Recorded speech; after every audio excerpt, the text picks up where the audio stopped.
Привет, друзья! Сейчас краткие главные новости Европы. В Брюсселе усиливается разногласия вокруг крупной торговой сделки, которую продвигает Урсула фон дер Ляйен. Соглашение с Южной Америкой вызывает серьезный спор внутри Евросоюза и приводит к публичным протестам фермеров. В Германии усиливается обеспокоенность ситуацией с газом. Ранее холодная волна показала, что уверенные отчеты о запасах не совпадают с реальным потреблением. В Берлине начали обсуждать возможные сложности в наиболее чувствительный период зимы. Одновременно внутри немецкой политики активизировалось обсуждение налоговой политики. Канцлер Фридрих Мерц и его союзники ХДС-ХСС требуют срочных льгот для бизнеса. Однако внутри коалиции возникали серьезные разногласия из-за возможных последствий для бюджета и социальных расходов. И еще один важный индикатор сегодня – это настроение самих немцев. Новый опрос показывает, что все больше людей считают положение Германии хуже, чем у соседей по Европейскому Союзу, особенно среди молодежи. Обо всех этих последних событиях Европы коротко расскажу буквально за несколько минут.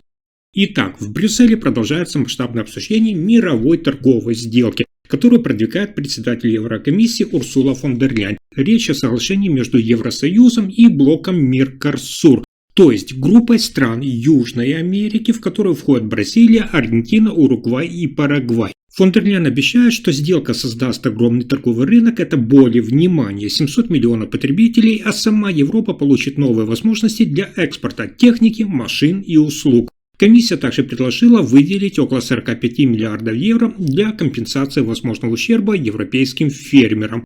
Но это обещание вызвало мощное сопротивление и не только со стороны фермеров. Во Франции, например, под руководством президента Эммануэля Макрона уже заявили, что будут голосовать против сделки, сомневаясь, что предложенные гарантии реально будут защищать французских сельхозпроизводителей. В Париже прошли акции протеста, в ходе которых фермеры на сельскохозяйственной технике временно ограничивали движение и выступали против этого соглашения. Они опасаются, что дешевые продукты из Южной Америки, например, говядина, сахар и соя, разобьют европейский рынок и лишат их заработка. Еще одна проблема – это так называемая оговорка о взаимности, которую требуют депутаты Европарламента и фермерские организации. Она должна заставить производителей из Меркосур соблюдать те же экологические, ветеринарные и трудовые стандарты, что и ЕС. Эта поправка пока не включена в окончательный документ, и это усиливает недовольство. Это уже, кстати, не просто какое-то торговое соглашение, а предмет серьезных разногласий внутри самой Европы, так как одни видят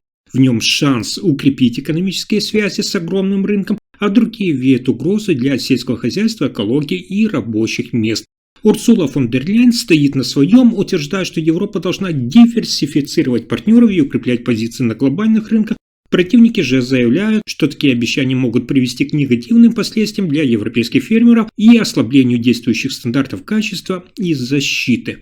Следующая новость одна из самых важных для Германии. Германия снова оказалась в ситуации, когда позитивные отчеты о газе не дают полной уверенности в стабильности. В стране началась ранее холодная волна, а вместе с ней разгорелся спор вокруг запасов газа. Власти утверждают, что уровни хранения газа в Германии удовлетворительные и безопасны, но реальные данные показывают, что на самом деле эта уверенность была ошибочной. Дело в том, что в нескольких ключевых подземных хранилищах уровень газа уже опустился ниже отметки 85% от среднего запаса последних лет, хотя официальные отчеты говорили о стабильных объемах. Это сработало как предупреждающий сигнал, что при дальнейшем падении температуры и увеличении потребления отопления даже текущие резервы могут быстро таять.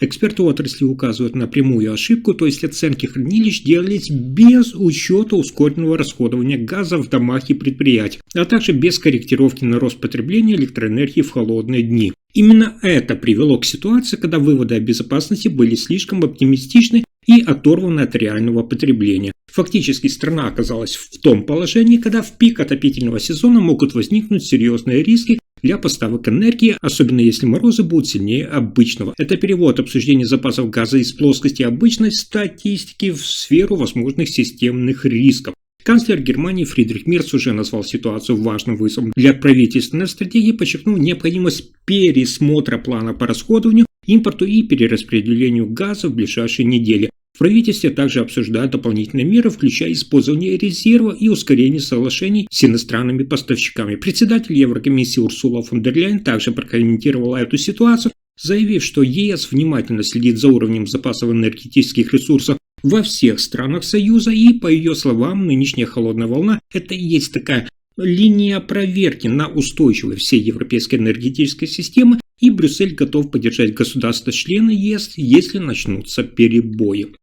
Следующая новость связана с обсуждением курса канцлера Фридриха Мерца. В Германии вновь разгорается спор о налогах и экономике. Союзники по правящей коалиции ХДС, ХСС, Фридрих Мерц и Маркус Зёдер выступают за дополнительные налоговые льготы для компаний, но сталкиваются с возражениями других политических сил и экономистов. Мерц, который возглавляет правительство, заявил, что немецкие предприятия переживают серьезное давление из-за высоких затрат, роста цен на энергию и слабого внутреннего спроса. По его словам, именно сейчас компания нуждается в дополнительной финансовой передышке, чтобы сохранить рабочие места и инвестировать в свою модернизацию. Зёдер, лидер в христианско-социальной партии в Баварии, прямо говорит, что без налоговых стимулов экономика может еще сильнее замедляться. Они требуют, чтобы правительство снизило налоги на предприятия, уменьшило взносы на социальное страхование и расширило льготы для инвестиций в инновации. Конкретный пример. По предложению Маркуса Зёдера и Мерца, малый бизнес должен получить право дольше списывать инвестиции в оборудование,